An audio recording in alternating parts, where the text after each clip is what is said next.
श्री राम जय जय राम, श्री राम जय जय राम। नारायण समारंभां शंकराचार्य मध्यमां विश्वदाचार्य पर्यन्तां वंदे गुरु परंपरां। श्री गुरुचरण सरोज रज निज मन मुकुर सुधार बरनौ रघुबर विमल जस जो दायक फल चारों श्री सीतारामचंद्राभ्यां नमः। ओम उमा महेश्वराभ्यां नमः। ओम श्री कालपी दक्षिणेश्वर धाम सरकार श्री हनुमते नमः। सत्संग के क्रम में आज नारद भक्ति सूत्र के में नारद देवर्षि नारद जी ने 84 सूत्रों का वर्णन किया है, जिसमें से 19 सूत्र हो गए हैं। आज 20वां और 21वां सूत्र है। 20वें सूत्र में कहते हैं अस्तेव एवं, अर्थात यह इस प्रकार ही अस्ति है। कैसे कि श्री भगवान को समस्त कर्म अर्पण करना और उनके विस्मरण में परम व्याकुलता होना, ये ऐसा ही भक्ति ऐसी है कि श्री भगवान को समस्त कर्म अर्पण करना, समस्त कर्म एवं कर्म फल अर्पण करना और उनके विस्मरण में परम व्याकुलता होना। इसका दृष्टांत देते हैं कि यथा ब्रज गोपिका नाम, ब्रज गोपिका नाम आचरण यथा अत्र दृष्टांता। यथा माने जैसे ब्रज गोपिका नाम ब्रज की गोपिकाओं का दृष्टांत है। कहते हैं नंद नंदन श्री कृष्ण ही भगवान हैं, गोप और गोपियाँ उनकी स्वरूप शक्तियाँ हैं। राधिका प्रधान गोपी है और सब गोपियाँ राधिका का कायव्यूह हैं। गोपियों का प्रेम श्री भगवान की स्वरूप शक्ति की आह्लादनी अंश की प्रधानता वाली शुद्ध सत्व रूप वृत्ति है। यह प्रेम रूपा वृत्ति गोपियों की स्वाभाविकी थी। अतएव गोपियों के सकल नित्य कर्म भगवान को अर्पित होते थे और ब्रज गोपिकाओं के सभी कर्म भगवान के लिए थे और भगवान को सभी कर्म अर्पित होते थे। जब रास मंडल में भगवान ने बंसी बजाकर गोपियों को बुलाया, उस समय जिस प्रकार सब कर्मों को त्याग कर अनन्य मन से बंसी की ध्वनि की ओर ध्यान लगाए हुए वन की ओर गईं, तो उसको कहने से यही बात ज्ञात होती है कि भगवान के विरह में गोपियों का परम व्याकुल होना किसी से छुपा नहीं है। भगवान के दर्शन के बिना क्षण भर का समय भी उनको सैकड़ों युग सा मालूम होता था।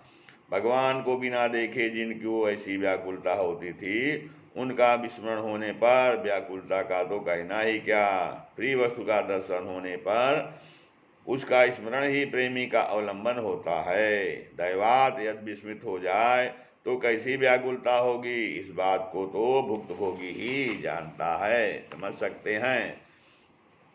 गोपियों की यह व्याकुलता भी स्वाभाविक थी, कोई बनावटी नहीं थी। वास्तव में वृंदावन विहारिणी गोपियाँ प्रेम भक्त की पराकाष्ठा दिखा गईं। तभी तो नारद जी ने भक्त के उदाहरण सूत्र में गोपियों का नाम लिया है। वास्तव में प्रेम में मग्न होकर जो न मध्यप मत वाले के समान घर संसार ऐश्वर्य मान प्रतिष्ठा और लोक लज्जा आदि सबको त्याग कर उनकी ही परम भक्त थी, उनकी महिमा को कौन कह सकता है। भगवान ने स्वयं ही कहा है कि न पारये अहम निरवद्य संयुजाम स्वसाधु कृत्यम विबुधायुषापि वह या माँ भजन दुर्जर गेह श्रृंखलाम संवृश्च दत्वः प्रतियातु साधुना। अर्थात हे ब्रज देवियों, यदि मैं देवताओं की आयु धारण करूं और वैसी अनेकों कल्पों की आयु से तुम में से एक का भी प्रत्युपकार करना चाहूं तो नहीं कर सकूंगा, क्योंकि महादुर्जर घर की जंजीर को तुम्हारे सिवाय कौन तोड़ सकता है। भगवान ने उद्धव से भी कहा था कि ताम मन मनस्का मत प्राणा मदर्थे त्यक्त दैहिकाः मामेव दैतं प्रेष्ठमात्मानं मनसा गताः। ये त्यक्त लोको धर्माश्च मदर्थे तान् विभर्म्यहं मय्यसा मयिताः प्रेषां प्रेष्ठे दूरस्थे गोकुलस्त्रियः स्मरन्त्यो अंगविमुह्यन्ति विरहोत्कण्ठ्या विह्वलाः धारयन्त्यति कृच्छेण प्रायः प्राणान् कथंचन प्रत्यागमन संदेशैर्वल्लभ्यो मे मदात्मिकाः। और कहते हैं, भगवान कहते हैं कि अर्थात हे उद्धव, गोपियों ने अपना मन मुझ में ही अर्पण कर दिया है, मैं ही उनका प्राण हूँ। मेरे निमित्त उन्होंने अपने अपने शारीरिक व्यवहार तक को त्याग दिया है।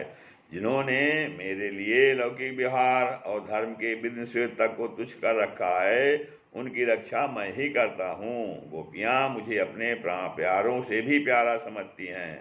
गोपियाँ मुझे अपने परम प्यारों से भी प्यारा समझती हैं। मेरे दूर रहने से मुझे स्मरण करती हुई वह विरह की परम पीड़ा से व्याकुल होकर अपने शरीर तक की सुध भूल जाती हैं। मेरे बिना वह बड़े क्लेश से प्राण धारण करती हैं। मेरे फिर लौट कर आने के संदेश से ही वह प्राणों को धारण कर रही हैं। मैं ही उन ब्रज गोपिकाओं का आत्मा हूँ और वह मेरी हैं। ऐसी गोपियों के प्रेम की महिमा से श्रीमद् भागवत आदि धर्म ग्रंथों का अधिकतर भाग भरा पड़ा है, मुक्त भूषित है। उसको भक्तजन उन ग्रंथों में ही पढ़ सकते हैं। प्रेम भक्त के प्रचारक गौरांग देव ने भी अपने संन्यास निर्णय ग्रंथ में गोपी तथा गोपों का विरहानुभव प्राप्त होने की अपनी उत्कंठा दिखाई है और गोपियों को प्रेम मार्ग का गुरु माना है। गोपियाँ जो है प्रेम मार्ग की गुरु हैं। श्री राम जय राम।